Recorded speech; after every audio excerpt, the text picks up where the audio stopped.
जय हिंद, वंदे मातरम। साथियों, आप सभी का बहुत बहुत स्वागत है सक्सेस वर्ल्ड एमसीक्यू चैनल पर। मध्य निषद सिपाही की परीक्षा के लिए फाइनल रिवीजन का आज दूसरा क्लास चलेगा और अगर आप लोगों ने कल वाली क्लास को नहीं देखा है तो उसका लिंक आपको यहाँ ऊपर शो हो रहा होगा, आप लोग क्लिक करके देख सकते हैं। तो चलिए इसी के साथ आज के इस क्लास को स्टार्ट करते हैं।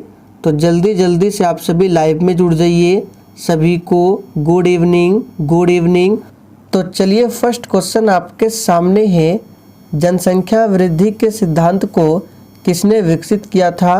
वेरी इंपॉर्टेंट प्रश्न है। चलिए आप सभी आंसर बताएंगे, जनसंख्या वृद्धि के सिद्धांत को किसने विकसित किया था। और देखिए दोस्तों, प्रत्येक स्टूडेंट को नीचे लाइव चैट में अपना अपना आंसर बताना है, तभी आपका प्रॉपर तरीके से रिवीजन होगा। तो चलिए पहले प्रश्न के लिए आंसर बताएंगे फटाफट से, जनसंख्या वृद्धि के सिद्धांत को किसने विकसित किया था। तो यहाँ पर पहले प्रश्न का आंसर जो भी बच्चे लाइव चैट में ऑप्शन सी बता रहे हैं उनका बिल्कुल सही जवाब है, माल्थस ने जनसंख्या वृद्धि के सिद्धांत को विकसित किया था। देखिए दूसरा प्रश्न है, संयुक्त राष्ट्र विश्वविद्यालय कहाँ स्थित है। बिल्कुल एक नंबर का प्रश्न है। चलिए आंसर बताइए, संयुक्त राष्ट्र विश्वविद्यालय कहाँ पर स्थित है। तो यहाँ पर दूसरे प्रश्न का सही जवाब है जापान के टोक्यो में। तो सी ऑप्शन जो ही बच्चे दिए हैं बिल्कुल सही जवाब है। आगे देखिए, फलों में मीठापन के लिए कौन सी शर्करा उत्तरदायी है। बिल्कुल आपको सोच समझकर आंसर बताना है, फलों में मीठापन के लिए कौन सी शर्करा उत्तरदायी है। तो यहाँ पर तीसरे प्रश्न का आंसर जो भी बच्चे ऑप्शन ए बता रहे हैं उनका बिल्कुल सही जवाब है फ्रक्टोज, ध्यान रखेंगे। आगे देखिए, राष्ट्रपति को किस अनुच्छेद के तहत क्षमादान की शक्ति प्राप्त है। चलिए चौथे प्रश्न के लिए आंसर कीजिए फटाफट से, राष्ट्रपति को किस अनुच्छेद के तहत क्षमादान की शक्ति प्राप्त है। तो बिल्कुल सही आंसर बता रहे हैं, अनुच्छेद 72 के तहत, ध्यान रखेंगे। और राष्ट्रपति पर महाभियोग की प्रक्रिया पूछा जाता है, किस अनुच्छेद में है, तो अनुच्छेद 61 में, ध्यान रखेंगे इसे भी। आगे देखिए, प्रसिद्ध बाघा बॉर्डर कहाँ पर स्थित है। चलिए आप सभी 5 के लिए आंसर कीजिए। और देखिए अब हम प्रश्नों का ज़्यादा डिस्कशन नहीं करेंगे क्योंकि अब समय कम है, इसलिए प्रश्नों का फटाफट रिवीजन करते जाएंगे। चलिए आंसर कीजिए, प्रसिद्ध बाघा बॉर्डर कहाँ पर स्थित है। तो बिल्कुल सही आंसर दे रहे हैं, अमृतसर में, पंजाब के अमृतसर में बाघा बॉर्डर स्थित है। देखिए हमने आपको अहमदाबाद के बारे में बताया था, अहमदाबाद को भारत का मैनचेस्टर कहा जाता है, उत्तर भारत का मैनचेस्टर कानपुर को, दक्षिण भारत का मैनचेस्टर कोयम्बटूर को। आगे देखिए, इनमें से कौन गूगल के संस्थापकों में से एक है। चलिए 6 के लिए आंसर बताएंगे, इनमें से कौन गूगल के संस्थापकों में से एक है। तो यहाँ पर छठे प्रश्न का आंसर जो ही बच्चे ऑप्शन बी बता रहे हैं बिल्कुल सही जवाब है, लैरी पेज। और मार्क जुकरबर्ग को ध्यान रखना है, फेसबुक के संस्थापक है। रामचरितमानस किसने लिखी। चलिए 7 के लिए आंसर कीजिए, रामचरितमानस किसने लिखी। तो यहाँ पर आंसर क्या हो जाएगा, तो जो ही बच्चे ऑप्शन ए बता रहे हैं बिल्कुल सही जवाब है, तुलसीदास ने रामचरितमानस को लिखा है। और रामायण को किसने लिखा है, तो वाल्मीकि ने। किस गुप्तकालीन शासक को कविराज कहा जाता है। चलिए 8 के लिए आंसर बताएंगे, किस गुप्तकालीन शासक को कविराज कहा जाता है। तो देखिए यहाँ पर 8वें प्रश्न का आंसर क्या हो जाएगा, समुद्रगुप्त को। ए ऑप्शन जो ही बच्चे दिए बिल्कुल सही जवाब है, समुद्रगुप्त को भारत का नेपोलियन भी कहा जाता है। आगे देखिए, सुरक्षा प्रकोष्ठ की नीति किससे संबंधित है। चलिए 9 के लिए आंसर बताएंगे, सुरक्षा प्रकोष्ठ की नीति किससे संबंधित है? तो यहाँ पर इस प्रश्न का आंसर क्या होगा? तो जो ही बच्चे ऑप्शन ए बता रहे हैं उनका बिल्कुल सही जवाब है, वॉरेन हेस्टिंग्स से संबंधित है सुरक्षा प्रकोष्ठ की नीति। आगे देखिए, महात्मा गांधी ने भारत में अपना पहला जनभाषण कहाँ पर दिया था? चलिए 10 के लिए आंसर बताएंगे। अब देखिए इस प्रश्न में कुछ बच्चे गलत आंसर बताएंगे, तो जो ही बच्चे यहाँ पे सी बता रहे हैं उनका बिल्कुल गलत जवाब है, चंपारण नहीं होगा, क्योंकि चंपारण में महात्मा गांधी ने सबसे पहला सत्याग्रह किया था, ना कि पहला जनभाषण दिया था। पहला जनभाषण कहाँ दिया था? तो वाराणसी में, याद रखेंगे, वाराणसी में दिया था। भारत के विभाजन से संबंधित माउंटबेटन योजना की सरकारी तौर पर घोषणा कब की गई थी? चलिए 11 के लिए आंसर बताएंगे। भारत के विभाजन से संबंधित है माउंटबेटन योजना, और इसकी सरकारी तौर पर घोषणा कब हुई थी? तो याद रखिएगा, सही जवाब है 3 जून 1947 को। तो सही जवाब है डी ऑप्शन। देखिए, भारतीय अर्थव्यवस्था के उदारीकरण का अग्रदूत किसको कहा जाता है? चलिए 13 के लिए आंसर बताएंगे। भारतीय अर्थव्यवस्था के उदारीकरण का अग्रदूत किसको कहा जाता है? तो इस प्रश्न को याद कर लीजिए, इंपॉर्टेंट प्रश्न है, डॉक्टर मनमोहन सिंह को। यहाँ पर ए ऑप्शन आपका सही जवाब है। 1944 में गांधीवादी योजना को प्रतिपादित किसने किया था? चलिए 14 के लिए आप सभी आंसर बताएंगे। 1944 में गांधीवादी योजना को प्रतिपादित किसने किया था? तो याद रखिएगा, श्रीमन नारायण अग्रवाल ने। यहाँ पर डी ऑप्शन जो ही बच्चे बता रहे हैं उनका बिल्कुल सही जवाब है।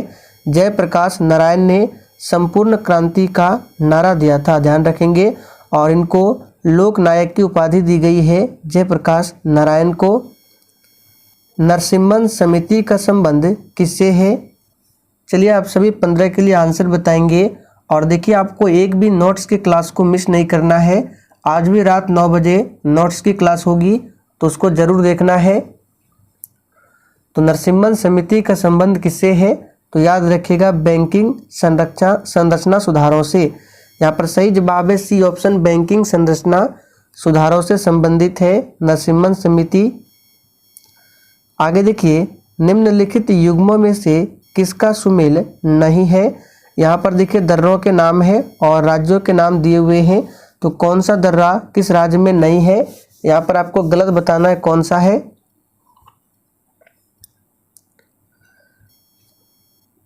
तो देखिए, बोमडिला की बात करें, अरुणाचल प्रदेश में है, बिल्कुल सही है।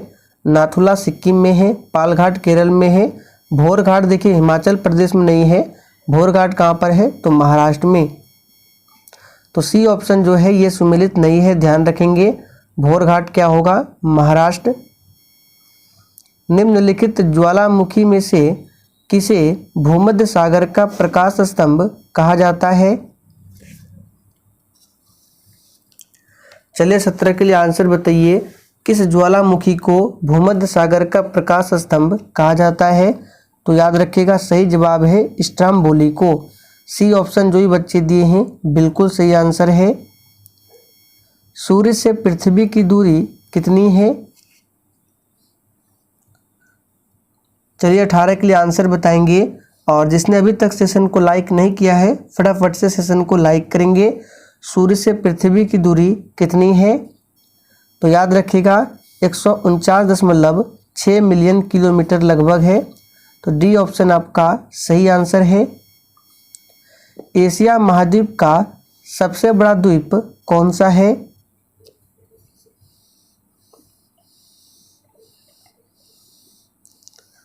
चलिए 19 के लिए आंसर कीजिए। एशिया महाद्वीप का सबसे बड़ा द्वीप कौन सा है? तो याद रखिएगा बोर्नियो द्वीप। यहाँ पर ए ऑप्शन जो ही बच्चे बता रहे हैं बिल्कुल सही जवाब है, बोर्नियो द्वीप। राष्ट्रीय विज्ञान दिवस कब मनाया जाता है? ये बहुत ही आसान प्रश्न है, आंसर कीजिए। राष्ट्रीय विज्ञान दिवस कब मनाया जाता है? तो यहाँ पर सभी का सही आंसर है 28 फरवरी को राष्ट्रीय विज्ञान दिवस मनाया जाता है, ध्यान रखेंगे। नदियों के अपरदन से सबसे अधिक प्रभावित राज्य कौन है? चलिए किसके लिए आंसर कीजिए। और देखिए इस प्रैक्टिस सेट में आपके जितने भी प्रश्न सही होंगे आपको सेशन के लास्ट में कमेंट करके अपना अपना स्कोर बताना है। तो नदियों के अपरदन से सबसे अधिक प्रभावित राज्य है इन चारों ऑप्शन में से असम। यहाँ पर डी ऑप्शन जो ही बच्चे दिए हैं बिल्कुल सही जवाब है। असम में नेशनल पार्क है मानस, याद रखिएगा पिछली बार पूछा गया था मानस नेशनल पार्क कहाँ है? असम में। काजीरंगा याद रखिएगा ये कहाँ है? तो ये भी असम में है, जो कि एक सींग वाले गेंडे के लिए प्रसिद्ध है। गिर राष्ट्रीय उद्यान कहाँ है? गुजरात में है। बांदीपुर कहाँ है? कर्नाटक में है। पृथ्वी से सबसे निकट स्थित ग्रह कौन सा है?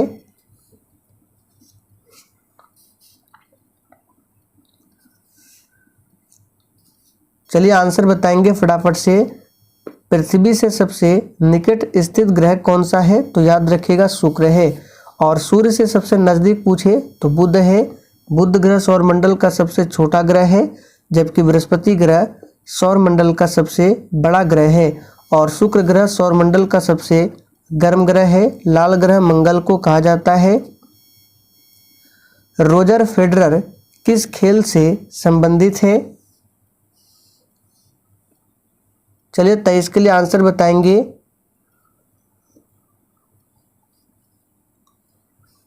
तो यहाँ पर आंसर क्या होगा? कल भी हमने आपको टेलीग्राम पर बताया था इस प्रश्न को। रोजर फेडरर किस खेल से संबंधित है? तो याद रखिएगा टेनिस से। बी ऑप्शन जो ही बच्चे दिए हैं बिल्कुल सही जवाब है टेनिस से। नटराज की मूर्ति किस काल की है? बिल्कुल एग्जाम में पूछा जाने वाला प्रश्न है, फटाफट से आंसर कीजिए। नटराज की मूर्ति किस काल की है?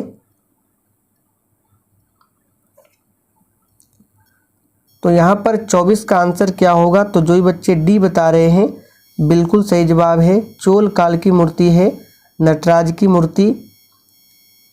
बंगाल में अस्थाई बंदोबस्त लागू करने का श्रेय किसे जाता है? चलिए 25 के लिए आंसर कीजिए फटाफट से। बंगाल में अस्थाई बंदोबस्त लागू करने का श्रेय किसे जाता है? तो यहाँ पर जो ही बच्चे ऑप्शन ए बता रहे हैं उनका बिल्कुल सही जवाब है लॉर्ड कॉर्नवालिस को, ध्यान रखेंगे। लॉर्ड विलियम बेंटिक भारत के पहले गवर्नर जनरल थे और इन्होंने ही 1829 में सती प्रथा का अंत किया था। लॉर्ड कैनिंग को ध्यान रखना है। लॉर्ड कैनिंग के समय में क्या क्या हुआ था? तो 1857 की क्रांति होती है और 1856 में क्या हुआ था? तो विधवा विवाह पुनर्विवाह, याद रखिएगा विधवा पुनर्विवाह अधिनियम पारित हुआ था लॉर्ड कैनिंग के समय में ही। और लॉर्ड डलहौजी याद रखिएगा इसके समय में क्या क्या हुआ था? तो इसके समय में राज्य हड़प नीति और क्या? तो भारतीय रेलवे का जनक कहा जाता है लॉर्ड डलहौजी को। बंगाल गजट पत्रिका के संस्थापक कौन थे? आसान प्रश्न है, आंसर कीजिए। बंगाल गजट पत्रिका के संस्थापक कौन थे? तो सही जवाब है James Augustus Hickey. A option जो ही बच्चे दिए हैं बिल्कुल सही जवाब है। एशिया विकास बैंक यानी एडीबी, एशियन डेवलपमेंट बैंक, इसका हेडक्वार्टर कहाँ पर है?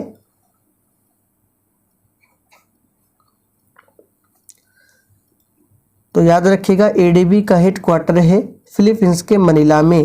तो सही जवाब है सी ऑप्शन, ध्यान रखेंगे फिलीपींस के मनीला में। नीदरलैंड के द हेग में किसका हेडक्वार्टर है? तो अंतर्राष्ट्रीय न्यायालय का हेडक्वार्टर है नीदरलैंड के द हेग में। नीदरलैंड की राजधानी कहाँ है? तो एम्स्टर्डम। प्रथम योग विश्वविद्यालय की स्थापना कहाँ हुई थी? इस प्रश्न को आप सभी मार्क करके रखेंगे, बिहार से रिलेटेड प्रश्न है।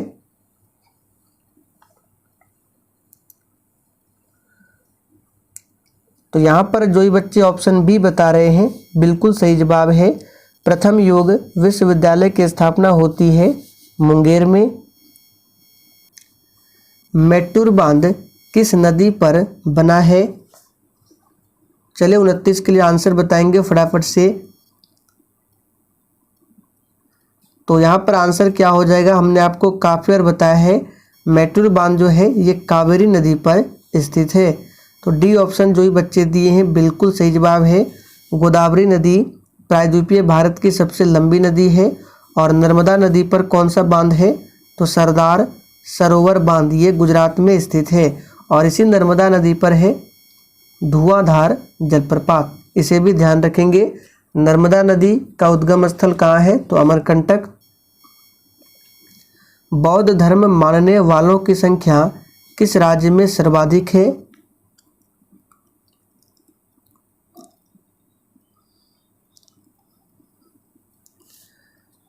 तो यहाँ पर आंसर क्या होगा? बौद्ध धर्म मानने वालों की संख्या किस राज्य में सर्वाधिक है? तो याद रखिएगा महाराष्ट्र। बी ऑप्शन आपका सही जवाब है, महाराष्ट्र। भारत छोड़ो आंदोलन किस वायसराय के काल में हुआ था?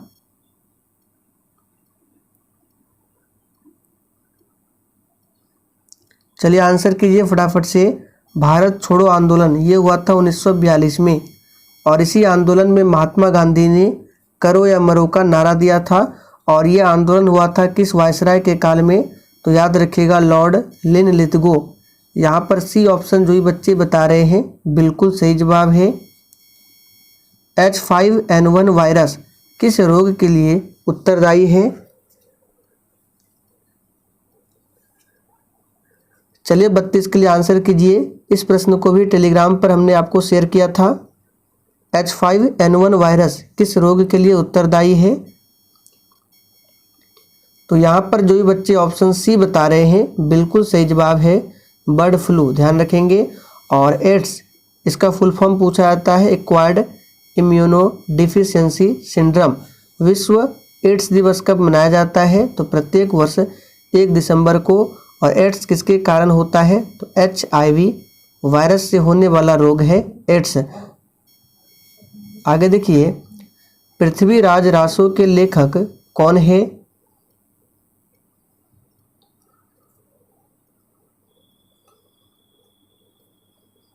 चलिए आंसर बताएंगे 33 के लिए। तो पृथ्वीराज रासो के लेखक कौन है? याद रखिएगा चंद्र बरदाई। यहाँ पर बी ऑप्शन आपका सही जवाब है। कृष्णदेव राय किसके समकालीन थे? तो बाबर के समकालीन थे। जल कितने केल्विन पर जमता है?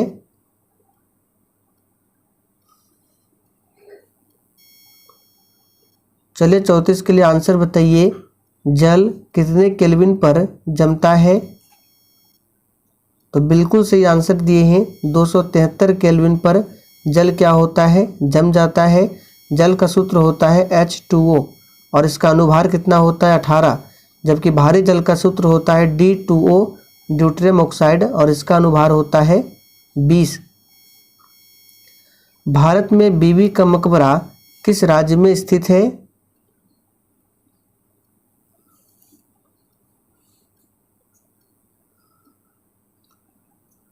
तो दोस्तों देखिए, भारत में बीबी का मकबरा जो है ये महाराष्ट्र राज्य में स्थित है। यहाँ पर सी ऑप्शन आपका सही जवाब है। मालप्रभा परियोजना किस राज्य में स्थित है?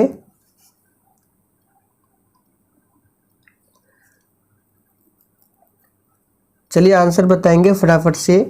तो यहाँ पर जो ही बच्चे ऑप्शन बी बता रहे हैं बिल्कुल सही जवाब है। ये परियोजना कहाँ है? तो कर्नाटक में है। प्रथम परमवीर चक्र किसे प्रदान किया गया था?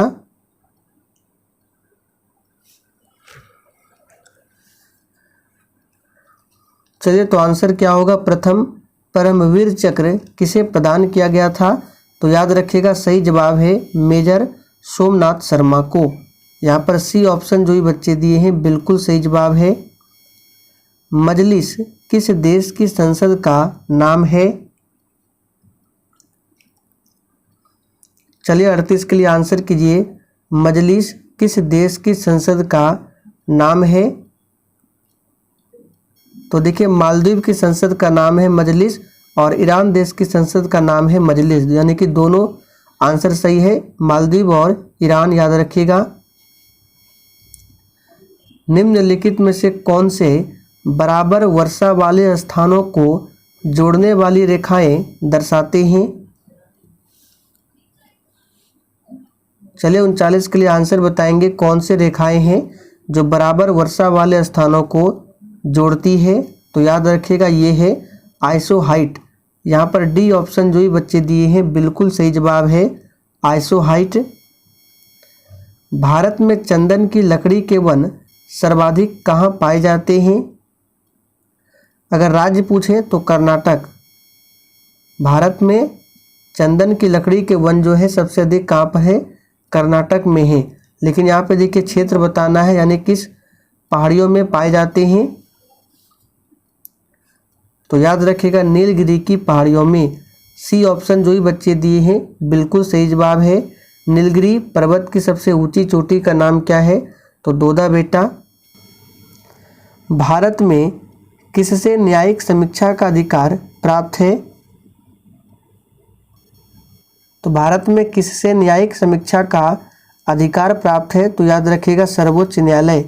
यहाँ पर सही जवाब है डी ऑप्शन। और सर्वोच्च न्यायालय के वर्तमान में मुख्य न्यायाधीश कौन है? तो याद रखिएगा डी वाई चंद्रचूड़ 50वें नंबर के मुख्य न्यायाधीश है। भारतीय संविधान में किस प्रकार की शासन प्रणाली की व्यवस्था की गई है?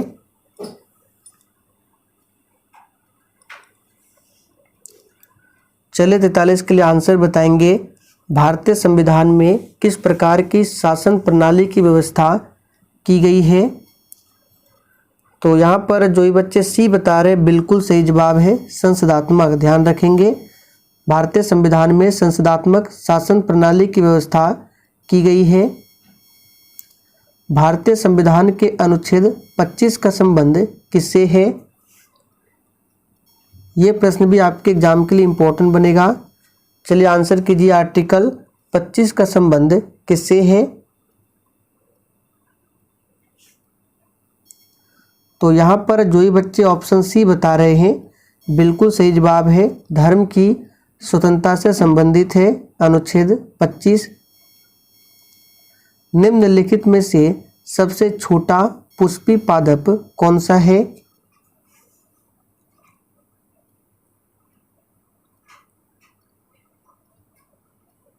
तो यहाँ पर देखिए सबसे बड़ा नहीं सबसे छोटा पूछा जा रहा है। तो सबसे छोटा पुष्पी पादप है वुल्फिया। सी ऑप्शन जो ही बच्चे दिए हैं बिल्कुल सही जवाब है वुल्फिया। आगे देखिए निम्नलिखित में कौन सा स्वपोषी होता है? चलिए 46 के लिए आंसर कीजिए फटाफट से। निम्नलिखित में से कौन सा स्वपोषी होता है? तो यहाँ पर आंसर क्या होगा? स्वपोषी कौन होता है? तो सही जवाब है शैवाल। बी ऑप्शन जो ही बच्चे दिए हैं बिल्कुल सही जवाब है शैवाल। और यहाँ पे देखिए कवक का अध्ययन पूछा जाता है और शैवालों का अध्ययन। तो कवक का अध्ययन क्या आता है? माइकोलॉजी के अंतर्गत। और शैवाल का अध्ययन क्या आता है? फाइकोलॉजी के अंतर्गत। दोनों को ध्यान रखना है। प्रकाश संश्लेषण के दौरान पैदा होने वाले ऑक्सीजन का सोर्स क्या है?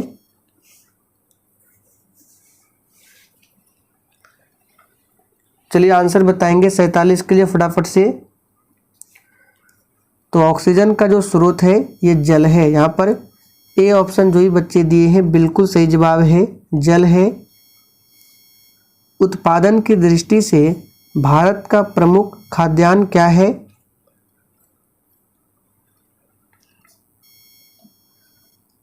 तो आंसर क्या होगा? उत्पादन की दृष्टि से भारत का प्रमुख खाद्यान्न कौन सा है? तो याद रखिएगा चावल। सी ऑप्शन आपका सही जवाब है चावल।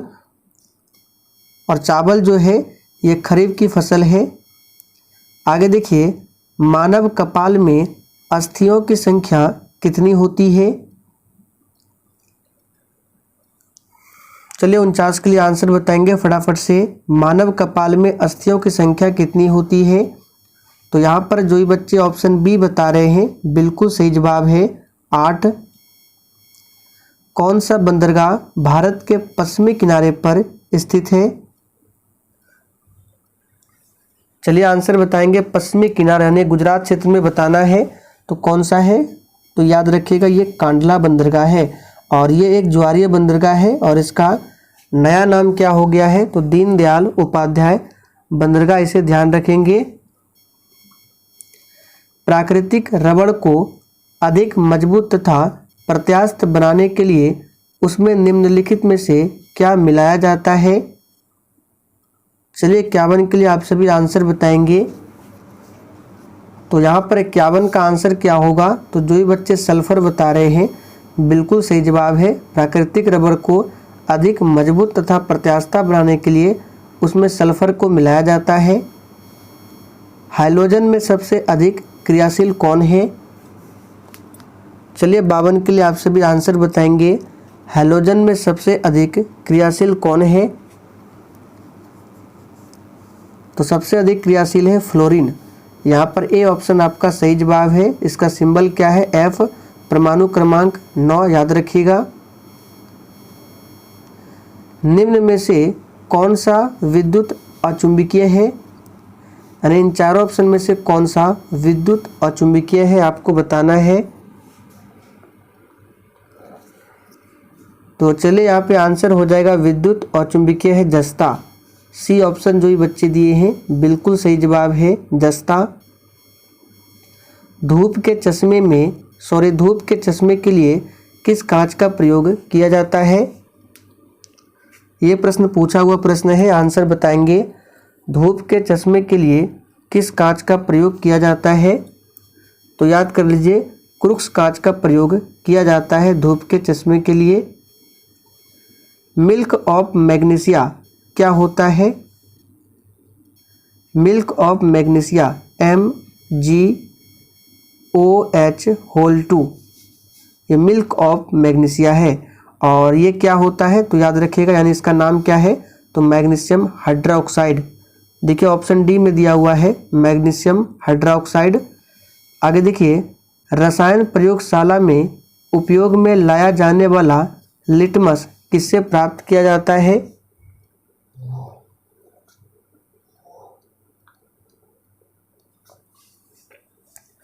चलिए आंसर बताएंगे, लिटमस किससे प्राप्त किया जाता है। बहुत ही आसान प्रश्न है, तो ये लाइकेन से प्राप्त किया जाता है। सही जवाब है डी ऑप्शन, लाइकेन। बीसीजी का टीका निम्न में से किसमें लगाया जाता है। चलिए 57 के लिए आंसर कीजिए फटाफट से। बीसीजी का टीका निम्न में से किसमें लगाया जाता है, तो याद रखिएगा टीबी रोग के लिए, और टीबी रोग का अन्य नाम है यक्ष्मा। तो यहाँ पर ऑप्शन क्या हो जाएगा, ए ऑप्शन याद रखिएगा। मियादी बुखार में शरीर का मुख्य रूप से प्रभावित होने वाला अंग कौन सा है। मियादी बुखार जिसको टाइफाइड कहा जाता है, तो इसमें शरीर का कौन सा अंग प्रभावित होता है आपको बताना है। तो यहाँ पर आंसर हो जाएगा आंत प्रभावित होता है। सही जवाब है डी ऑप्शन। और पीलिया रोग होने से शरीर का कौन सा अंग प्रभावित होता है, तो यकृत। एंटीबॉडीज का निर्माण होता है। चलिए आंसर कीजिए, एंटीबॉडीज का निर्माण किससे होता है, तो यहाँ पर आंसर क्या हो जाएगा, लिम्फोसाइट से एंटीबॉडीज का निर्माण होता है। सही जवाब है ए ऑप्शन। हल्दी के पौधों का खाने योग्य भाग कौन सा है। और देखिए जितने भी लोग सेशन को वॉच कर रहे हैं, अभी तक आप लोगों ने सेशन को लाइक नहीं किया है, तो फटाफट से आप सभी सेशन को लाइक कीजिए और अधिक से अधिक सेशन को शेयर करना है। तो हल्दी के पौधे का खाने योग्य जो भाग होता है ये प्रकंद होता है, ना कि जड़। आंसर क्या होगा, बी ऑप्शन, प्रकंद। कोशिका सिद्धांत किसने दिया था।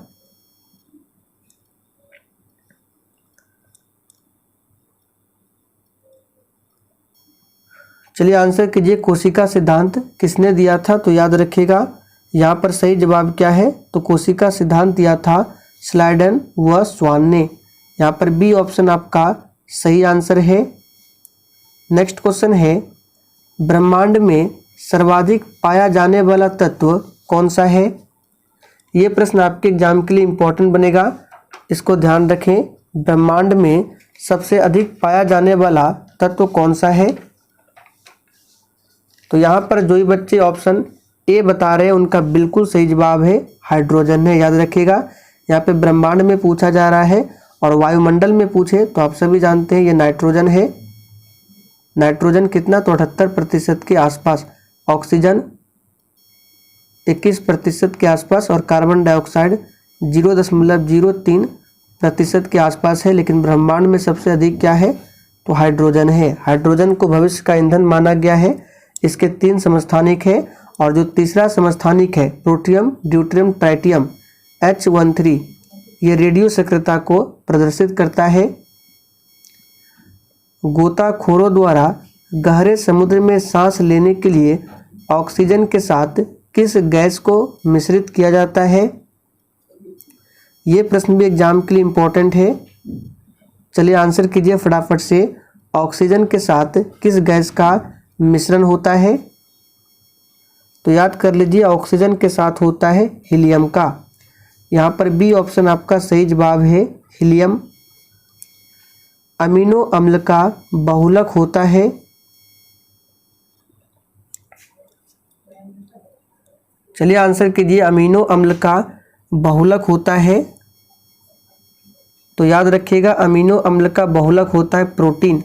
यहाँ पर सही जवाब है ए ऑप्शन। सबसे ज़्यादा प्रोटीन किस में मिलता है, तो सोयाबीन में। और प्रोटीन की कमी से कौन सी बीमारी, तो क्वाशियोरकर बीमारी। सोयाबीन सबसे अधिक उत्पादन कहाँ होता है, मध्य प्रदेश में। याद रखेंगे। भोजन का सर्वाधिक अवशोषण कहाँ पर होता है?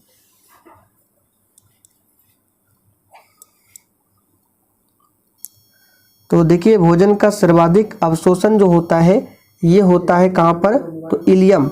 यहाँ पर सही जवाब है डी ऑप्शन, इलियम। याद रखेंगे, छोटी आंत में होता है लेकिन छोटी आंत का ही एक भाग है इलियम। तो आंसर क्या हो जाएगा, इलियम। याद रखेंगे, ऑप्शन में छोटी आंत नहीं है, छोटी आंत का एक भाग है इलियम। मस्तिष्क का कौन सा भाग सोचने का कार्य करता है? चलिए आंसर कीजिए फटाफट से। और देखिए, सेशन को सभी को शेयर करना है। तो मस्तिष्क का कौन सा भाग सोचने का कार्य करता है? यहाँ पर सही जवाब क्या है, अग्र मस्तिष्क। लार किसके पाचन में मदद करती है? लार में कौन सा एंजाइम पाया जाता है, तो टाइलिन नाम का एंजाइम पाया जाता है। और लार किसके पाचन में मदद करती है, तो याद रखिएगा स्टार्च। यहाँ पर डी ऑप्शन आपका सही जवाब है, स्टार्च। आप लोग कमेंट करके बताइए, विटामिन का नामकरण किसने किया था? इंसुलिन में निम्नलिखित में से कौन सी धातु मौजूद होती है?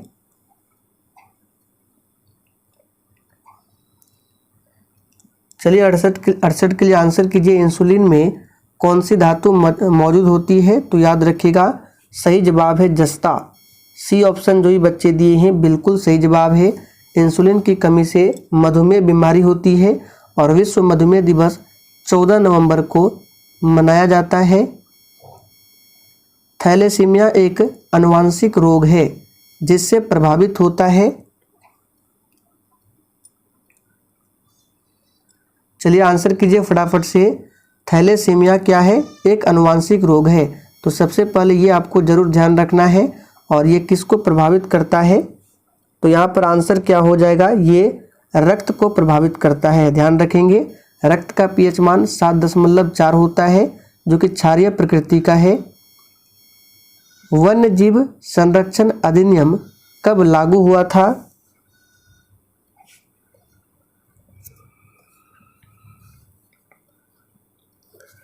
तो देखिए, वन्य जीव संरक्षण अधिनियम जो लागू हुआ था 9 सितंबर 1972 को। सही जवाब है ए ऑप्शन। ध्यान रखेंगे, 9 सितंबर 1972 को। तो चलिए आज के लिए इतना ही। सेशन पसंद आया हो तो सभी को सेशन शेयर करना है।